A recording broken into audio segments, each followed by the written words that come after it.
நான் 2வது கிளாஸ் படிக்கும் போதுலேருந்து எனக்கு ஒரு நெருங்கிய நண்பன். அவன் பேர் வேல்முருகன். பேர் என்னங்க? வேல்முருகன். 2nd ஸ்டாண்டர்ட்லேருந்து நானும் அவனும் ஃப்ரெண்ட்ஸ், ரொம்ப க்ளோஸ் ஃப்ரெண்டு. அதாவது எப்படிப்பட்ட ஃப்ரெண்ட்னா, எனக்காக எல்லாத்தையும் செய்கிற ஃப்ரெண்ட் அவன். 2வது படிக்கும் போதே ரொம்ப சாதாரண ஏழை குடும்பத்தில் இருக்கிற பையன் அவன். அவங்க அப்பா அந்த காய்கறி வண்டி தள்ளி தான் அந்த குடும்பத்தை நடத்துகிறாரு. ஆனால் என்னை ரொம்ப நேசிக்கிறவன், எனக்காக உயிரியாக கொடுப்பான. உண்மையாக இவர் அவ்வளவு என்னை நேசிக்கிற நண்பன். நான் கிறிஸ்தவ குடும்பத்தில் பிறந்தவன், சர்ச்சுக்கு போகிற பையன். 2வது 3வது 4வது 5வது 6வது 7வது படித்தோம், 8வது படித்தோம். 8வது அவனால் படிக்க முடியல, ஏன்னா வீட்டில் குடும்ப சூழ்நிலை ரொம்ப கஷ்டம். அவனுக்கு ஒரு தங்கை இருக்கிறா, அதனால் அவன் இந்த லேத்து பட்டறைக்கு வேலைக்கு போக ஆரம்பிச்சிட்டான். நான் ஸ்கூலில் போக ஆரம்பித்தேன். ஆனாலும் அவனுக்கு ரொம்ப சந்தோஷம். அவன் படிக்கலைனாலும் அவன் ஒவ்வொரு நாளும் நான் ஸ்கூலுக்கு யூனிஃபார்ம் போட்டு சைக்கிளில் போகும்போது என்னை பார்த்து சொல்லுவான், டே நீ ஸ்கூலுக்கு போகிற எனக்கு ரொம்ப சந்தோஷமாக இருக்குடா. அவ்வளவு உண்மையாக நேசிக்கிற வேல்முருகன் என்னை பார்க்கும்போதெல்லாம் சொல்லுவான், ஜீவா என்னால் தான் படிக்க முடியல, நீ நல்லா படிக்கணும்டா, எனக்கு ரொம்ப ஆசையாக இருக்குது நீ ஸ்கூல் போகிறது, எனக்கு ரொம்ப சந்தோஷமாக இருக்குது. என்னை உண்மையாக நேசிக்கிற மனிதன். 8வது 12வது முடித்தேன்.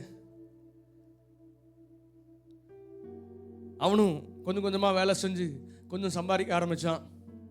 12th முடிச்சு, அந்த 12th முடிக்கும் போது நான் ஆண்டவரை விட்டு வெளியே போயிட்டு தூரமாக போயிட்டேன். ஆண்டவரை விட்டு ரொம்ப தூரமாக போயிட்டேன். பாவத்தில் சாபத்தில் அவன் எல்லாத்துலேயும் விழுந்து புரண்டு. அப்போவும் அவன் எனக்கு அட்வைஸ் பண்ணுவான், டே நீ ஒரு கிறிஸ்டின் பையன், நீ இப்படிலாம் பண்ணலாமா? கிறிஸ்டின் பையன் நீ சிகரெட் பிடிக்கலாமா? கிறிஸ்டின் பையன் நீ சினிமாவுக்கு போகலாமா? கிறிஸ்டின் பையன் நீ சாராயம் குடிக்கலாமா? பண்ணாதடா, உங்கள் அம்மா உனக்காக ப்ரேயர் பண்ணுறாங்களா, நீ சர்ச்சுக்கு போகிற பையன், நீ எனக்கு அட்வைஸ் பண்ணுற வேல்முருகன். அல்லேலூயா, அல்லேலூயா. நான் அவன் எனக்கு அட்வைஸ் பண்ணுவான், அவன் பாக்கெட்டில் கையை விட்டு நான் காசை எடுத்துகிட்டு போய் சிகரெட் வாங்கி குடிப்பேன். ஒரு நாளில் கர்த்தர் என்னை தொட்டார், என்னுடைய வாழ்க்கையை மாற்றினார். என்னை முழுவதுமாய் ஆண்டவருக்கு அர்ப்பணித்தேன். என்னை ரட்சித்தார், முற்றும் என்னை மாற்றினார். சந்தோஷம் பொங்குதுன்னு பாட ஆரம்பித்தேன், சர்ச்சுக்கு போக ஆரம்பித்தேன், ஊழியம் செய்ய ஆரம்பித்தேன். அப்போவும் வேல்முருகனுக்கு ரொம்ப சந்தோஷம். அப்பா என் ஃப்ரெண்டு திருந்திட்டான், ரொம்ப சந்தோஷம். நான் எங்கேயாவது அப்போ நான் கீபோர்டு பிளேயராக இருந்தேன் வெஸ்லேனாக்கு. நான் எங்கேயாவது கீபோர்டு வாசிக்க போகணும், லோக்கலில் போகணுன்னா அவன் பைக் வச்சுருந்தான். அந்த பைக் எடுத்துகிட்டு வந்து எங்கேனாலும் என்ன ட்ராப் பண்ணுவான், என்னை பின்னாடி உட்கார வச்சு ரொம்ப சந்தோஷமாக ட்ராப் பண்ணுவான். எல்லா கூட்டத்துலையும் ட்ராப் பண்ணுவான். ட்ராப் பண்ணிட்டு நாங்கள் இருக்கிற பகுதியில் வந்து சொல்லுவான், டேய் என் ஃப்ரெண்டு ஜீவா எவ்வளோ பெரிய கீபோர்டு பிளேயர் தெரியுமா, எவ்வளோ பெரிய கூட்டத்தில் கீபோர்டு வாசிக்கிறான் தெரியுமா, அவன் எப்படி பாடுறான் தெரியுமா. காலையில் வந்தால் பசங்களாம் சொல்லுவாங்க, டே ராத்திரி ஃபுல்லாக ஜீவா புராணம் தான்டா பாடிட்டு இருக்கிறான் அந்த வேல்முருகன். ஏன்னா அவ்வளவு என்ன நேசிக்கிற வேல்முருகன். எப்போதும் சிரித்த முகம். அவன் துக்கமாக இருந்தது நான் பார்த்ததே இல்லை. அவ்வளோ சிரிக்கிற என்னுடைய நண்பன். அல்லேலூயா. என்ன அவ்வளவு நேசிக்கிற மனிதன். நான் எதை கேட்டாலும் கொடுத்துருவாங்க. ஒரு நாளில் நான் எம்எஸ்சி படிக்கும்போது நாங்கள் ஃப்ரெண்ட்ஸ் எல்லாம் ஊட்டிக்கு போகணும். அப்போது என்கிட்ட பைக் இல்லை. அப்போ நான் எங்கே வெளியே போனாலும் அவனோட பைக் தான் எடுத்துகிட்டு போவேன். நான் ஃபோன் பண்ணி கேட்குறேன், டேய் வேல் எங்கடா இருக்க, எனக்கு உன்னோட பைக் வேணும் அப்படின்னு சொன்னான். ஜீவா கொஞ்சம் முன்னாடியே சொல்லியிருக்கலாமல்ல. நான் கேட்டேன், என்னாச்சு? எனக்கு பைக் வேணும், நாங்கள் காலேஜ் ஃப்ரெண்ட்ஸ் எல்லாம் டூர் போகிறோம்டா, எனக்கு பைக் வேணும்னு சொன்னால் அவன் சொன்னான், ஒரு 20 நிமிஷம் எனக்காக வெயிட் பண்ணுவியா? நான் வெயிட் பண்ணுறேன். கரெக்டாக 20 நிமிஷத்தில் வந்தான். இன்னொரு நண்பனை கூட்டிகிட்டு வந்தான். அவன் பைக்கை என்கிட்ட கொடுத்துட்டு அவனோட பைக்கில் ஏறி போயிட்டான். நான் கிளம்பி போயிட்டேன், ஊட்டிக்கு போயிட்டேன். சாயங்காலம் வந்து பைக்கை திருப்பி கொடுக்கும்போது அவன்கிட்ட கேட்டேன், காலை எங்கடா போயிட்டேன், 20 நிமிஷம் என்னை ஏன்டா வெயிட் பண்ண வச்ச? அவன் சொன்னான், இல்லை மச்சான், இன்னைக்கு என் தங்கச்சிக்கு மாப்பிள்ளை வீடு பார்க்கறதுக்காக காலையில் போனோம். கோயம்புத்தூர்லேருந்து கிளம்பி 25 கிலோமீட்டர் அன்னூர் போயிட்டோம். அப்போ தான் நீ ஃபோன் பண்ணுற எனக்கு பைக் வேணும்னு. நான் அதனால் எங்கள் அம்மா அப்பா எல்லாத்தையும் அங்கேயே நிப்பாட்டிட்டு ஜீவா பைக் கேட்டா நான் கொடுத்துட்டு வந்துடுறேன் அப்படின்னு சொல்லி தங்கச்சிக்கு கல்யாண விஷயத்த கூட பெருசாக என்ன அதை காட்டில் என்ன ரொம்ப நேசிக்கிற என்னுடைய நண்பன். என்ன கேட்டாலும் கொடுத்துருவான், காசு கேட்டால் கொடுத்துருவான். அல்லேலூயா. ஒரு நாள் எங்கள் சர்ச்சில் ஒரு சுவிசேஷ கூட்டம் நடக்குது. 3 நாள் சிறப்பு கூட்டம். வெளியே இருந்து விசேஷத்தை செய்தியாளரை அழைத்திருக்கிறோம். எங்கள் சர்ச்சில் ஒரு 2 வாரமாக அனௌன்ஸ்மெண்ட் பண்ணுறாங்க, ஆண்டவரை அறியாத உங்களுடைய நண்பர்களை, உங்கள் பக்கத்து வீட்டில் இருக்கிறவங்கள சொல்லி சர்ச்சுக்கு கூட்டிகிட்டு வாங்க, நல்ல சுவிசேஷம் சொல்லி கர்த்தர் நிச்சயம் அவங்க வாழ்க்கையை மாற்றுவார், அவங்கள தொடுவார்னு சொல்கிறாங்க. அந்த கூட்டத்துக்கு 3 நாளும் நான் தான் கீபோர்டு வாசிக்கிறேன். ஒரே ப்ராக்டிஸ் தான், ஒரே பாட்டு ப்ராக்டிஸ் தான். ஏன்னா நல்லா வாசிக்கணும், நல்லா பாட்டு பாடணும், அழகாக கீபோர்டு வாசிக்கணும். முதல் நாள் கூட்டம் 6 மணிக்கு கூட்டம் நடக்குது. முதல் நாள் என்ன டிராப் பண்றது வேல்முருகன். 2வது நாள் சாயங்காலம் என்ன டிராப் பண்றான், என்ன டிராப் பண்றது வேல்முருகன். நடக்கிறது என்ன? சுவிசேஷ கூட்டம். சொன்ன அறிவிப்பு என்ன? ஆண்டவரை பற்றி அறியாதவங்க நண்பர்களுக்கு சொல்லி கூட்டிட்டு வாங்க.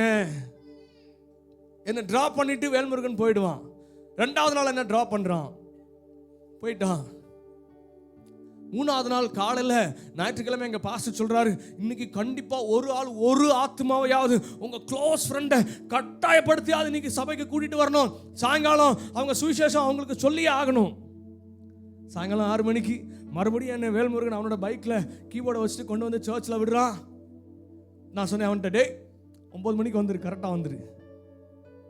அப்போ நான் பெங்களூர்ல வேலை செய்கிறேன். 9 மணிக்கு கரெக்டாக வந்துரு, நான் பஸ்ஸை பிடிக்கணும். 6 மணிக்கு கூட்டத்துக்கு என்னை இறக்கி விட்டுட்டு வேல்முருகன் போயிட்டான். கூட்டம் பயங்கர வல்லமையாக இருந்துச்சுங்க. பயங்கர worship, பயங்கர பவர்ஃபுல்லாக இருந்துச்சு. ஆராதனை மகிமையாக இருந்துச்சு. எல்லாரும் சொன்னாங்க, எப்பா இந்த கீபோர்டு வாசிக்கிற தம்பி என்னமா பாடுறாரு, என்னமா ஆராதனை நடத்துறாரு, என்னமா கீபோர்டு வாசிக்கிறாரு, தேவ பிரசன்னம், ஐயோ. எல்லாரும் வந்து என்கிட்ட சொல்லிட்டு போனோம், தம்பி ரொம்ப அழகா இருந்துச்சுப்பா உன்னோட ஆராதனை. 9 மணி ஆச்சு, வேல்முருகன் வரல. எனக்கு பஸ்ஸுக்கு நேரமாச்சு. வேகமாக நான் வீட்டில் போய் என்னோட பையை எடுத்துட்டு நான் வேகமாக பஸ்ஸை பிடிச்சி பெங்களூர் போயிட்டேன். வேல்முருகனுக்கு அதுக்கப்புறம் நான் கால் பண்ணல, அவனும் எனக்கு கால் பண்ணல. சரியா 1 மாதம் கழிச்சு மறுபடியும் கோயம்புத்தூர்ல வந்து இறங்குறேன். இப்போ தான் எனக்கு வேல்முருகன் ஞாபகம் வருது. அடடா, காலையில் 5 மணிக்கு காந்திபுரத்தில் இறங்குறமே, நம்மளை வீட்டில் ட்ராப் பண்ணணும். ஏன்னா நமக்கு தான் ஒரு ஃப்ரெண்ட் இருக்கிறானே, ஏதோ என்ன கேட்டாலும் செய்கிற ஒரு ஃப்ரெண்ட் இருக்கிறானே. ஃபோன் அடித்தேன், வேல்முருகன் எங்கடா இருக்க? நான் பெங்களூர்லேருந்து வந்திருக்கேன்டா, என்னை வந்து பிக் பண்ணிக்கோ. மறுமுனையில் ஃபோனை எடுத்தது வேல்முருகன் அல்ல, வேல்முருகனோட அம்மா. அவங்க சொன்னாங்க, தம்பி நான் அம்மா பேசுகிறேன். நான் கேட்டேன், என்னம்மா தூங்கிட்டு இருக்கானா, அவனை எழுப்பி விடுங்க. அவங்க சொன்னாங்க, வேல்முருகன் ஒரே அடியாக தூங்கிட்டான்ப்பா. உனக்கு தெரியாதா? வேல்முருகன் இல்லை இப்போ. எனக்கு இன்னும் அவனோட சிரித்த முகம் என்னென்ன ஞாபகம் இருக்கு. வேல்முருகன் இல்லை, உனக்கு தெரியாதாடா? அழுதாங்க. எனக்கு காலையில் பயங்கர ஷாக். என்ன சொல்றீங்க? இப்போ தானே அவனை பார்த்தேன், 1 மாசம் தானே ஆச்சு. அடுத்த நாள் காலையில் வீட்டில் வந்து என்னுடைய நண்பர்கள்ட்ட கேட்குறேன், வேல்முருகனுக்கு என்னடா ஆச்சு, ஏன்டா யாருமே என்கிட்ட சொல்லலை, என்ன ஆச்சு? இல்லடா, ஒரு ஞாயிற்றுக்கிழமை சாயங்காலம் வேலைக்கு வந்தான். வேலை முடிச்சுட்டு, வேலை ஓவர் டைமாக இருந்தனால எங்கள்கிட்ட தான் சொன்னான், டே ஜீவாவை பஸ் ஸ்டாப்பில் ட்ராப் பண்ணும், நீங்கள் போய் ட்ராப் பண்ணிருக்கடா, எனக்கு ஓவர் டைம் வேலை இருக்குது, அவசர வேலை இருக்குது, அதனால் என்னால் போக முடியாது எங்கள்கிட்ட தான் சொன்னான். சொல்லிட்டு ராத்திரி 12 மணிக்கு வேலை முடிஞ்சு வீட்டுக்கு போனான். வீட்டுக்கு போகிற வழியில் அங்கே ரேஸ் பந்தயம் ஓட்டிகிட்டு இருந்தாங்க. ராத்திரி 12 மணிக்கு அந்த யாரும் இல்லாத ரோட்டில் வேகமாக வந்த மாட்டு வண்டி இவன் பைக் மேலே மோதினதுனால வேல்முருகன் தூக்கி வீசப்பட்டான். பலத்த காயம். தூக்கி வீசப்பட்டவன் புதரில் போய் விழுந்தான். யாருக்கும் தெரியல, நிறைய ரத்தம் போயிடுச்சு. காலையில் 6 மணிக்கு அந்த வழியாக வாக்கிங் வந்தவங்க பார்த்தபோது என்ன ஏதோ ஒரு முனகல் சத்தம் கேட்குதேன்னு போய் பார்த்தபோது எல்லா ரத்தத்தையும் இழந்து ஆல்மோஸ்ட் 99% மரித்த நிலைமையில வேல்முருகனை எடுத்த போது அவன் மரித்து விட்டான். சாயங்காலம் 6 மணிக்கு என்னை எங்க டிராப் பண்றாரு? சுவிசேஷ கூட்டத்தில். சுவிசேஷ கூட்டத்தில் ஆராதனை நடத்துறது யாரு? காலையில் அறிவிப்பு சொல்றாரு பாஸ்டர், உன்னோட க்ளோஸ் ஃப்ரெண்டையாவது இன்னைக்கு சாயங்காலம் கூட்டிட்டு வந்துரு. எப்படி ஆகிலும் அவனுக்கு சுவிசேஷம் அறிவிக்கப்பட வேண்டும், அவன் ஆத்மா நரகத்துக்கு போயிடக்கூடாது. உணர்வில்லாதவனாய் 6 மணிக்கு என்னை சர்ச்சில் என்னை ட்ராப் பண்ணிட்டு 9 மணிக்கு வந்த 2 போற திரும்பி போற அவனை 1 நிமிஷம் நில்லுடான்னு சொல்லக்கூட உணர்வில்லாதவனாய், சுயநலம் உள்ளவனாய்.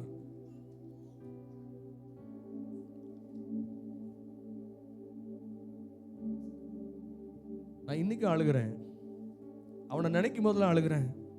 அந்த சிரித்த முகம் இன்னைக்கு என் முன்னாடி நிற்குது. சுவிசேஷம் சொல்ல வேண்டியனா, ஆண்டவரை அறிவிக்க வேண்டியனா, அன்னைக்கு சொல்லாம விட்டுட்டேன். அவனோட அம்மா அவட அழுகை எனக்கு இன்னும் என் காதில் ஒழிச்சுக்கிட்டே இருக்கு. வேல்முருகன் என்னை பார்த்து சிரிக்கிற அந்த முகம் இன்னும் எனக்கு என் முன்னாடி இருக்குது. ஒரு நாளில் ஆண்டவர் வருவார், என்ன பரலோகத்தில் கூட்டிட்டு போவார். நியாய தீர்ப்பு நாளில் எல்லாரும் அவருக்கு முன்னாடி நிற்கும் போது வேல்முருகனும் லைன்ல நிற்பான். ஆண்டவர் வேல்முருகனை பார்த்து கேட்பாரு, ஏன்பா என்னை பத்தி உனக்கு தெரியாதா? சுவிசேஷம் யாருன்னு சொல்லலையா? அவன் கண்டிப்பா எனக்கு தெரியும். அப்பயும் வேல்முருகன் என்னை காட்டி கொடுக்க மாட்டான். ஒருவேளை என்னை திரும்பி என்ன பார்த்தானா அந்த பார்வைக்கு நான் என்ன பதில் சொல்லுவேன்னு நான் இன்னும் தெரியல. I missed என்னுடைய ஆத்ம சிநேகிதனை நான் இழந்து விட்டேன். இன்றைக்கும் அழுது கொண்டிருக்கிறேன். ஆண்டவரே, அவன் என்னை பார்த்தானா அந்த பார்வைக்கு என்ன பதில் சொல்ல முடியும்? கண்டிப்பா அவன் என்ன சொல்ல மாட்டான், ஆண்டவர்கிட்ட சொல்லி கொடுக்க மாட்டான், ஜீவா எனக்கு சொல்லலைன்னு சொல்ல மாட்டான்.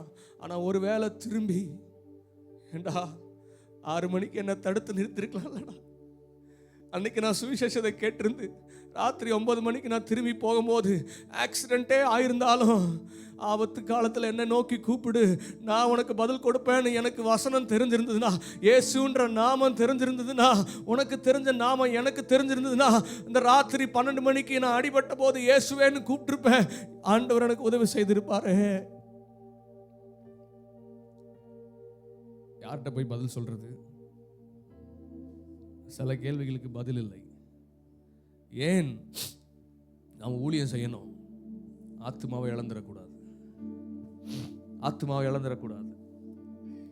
ஒரு வேல்முருகனை இழந்துட்டு இன்னும் அழுது கொண்டிருக்கிறேன். அவனை எப்படி எதிர்கொள்ள போறேன்? நியாய தீர்ப்பு நாளில் என்ன பதில் சொல்ல போறேன்? கண்களை மூடி விசுவாசத்தில் உறுதியாயிருங்கள். ஆவிக்குள்ள ஜெபியுங்கள். கர்த்தருடைய வசனத்தின்படி வாழ உங்களை ஒப்புக் கொடுங்கள். அவருக்கு கீழ்ப்படியுங்கள். அழிந்து போகிற ஆத்துமாக்களை ரட்சிக்க ஊழியம் செய்யுங்கள். சபை நிரப்பப்படட்டும். நீங்க எழும்பினாதான் தேசம் சந்திக்கப்படும். நீங்க ஊழியம் செஞ்சாதான் சபை வளரும். என்னை போல நீங்களும் குற்றவாளி ஆயிடக்கூடாது. அதுக்கப்புறம் கிட்டத்தட்ட 15 வருஷம் பார்க்குறவங்களுக்கெல்லாம் சுவிசேஷம் சொல்றேன். ரோட்ல போறவங்க, பஸ்ல வர்றவங்க, ட்ரெயின்ல வர்றவங்க, ஃப்ளைட்ல வர்றவங்க, நான் லிஃப்ட் கொடுக்குறவங்க எல்லாத்துக்கும் ஆண்டவரை பத்தி சொல்லாம விட்டதே இல்லை ஒரு நாளும். ஆனாலும் நான் இழந்த என்னுடைய வேல்முருகன் இன்னமும் என்னை பார்த்து சிரித்து கொண்டிருக்கிறான். அந்த நாமத்தை சொல்ல மறந்துட்டனே. என்னை ஒப்பு கொடுக்குறேன்னு சொல்றவங்க, நான் இனி ஊழியம் செய்யறேன்னு சொல்றவங்க, ஆண்டவருக்காக ஆத்தும ஆதாயம் செய்வேன்னு சொல்றவங்க,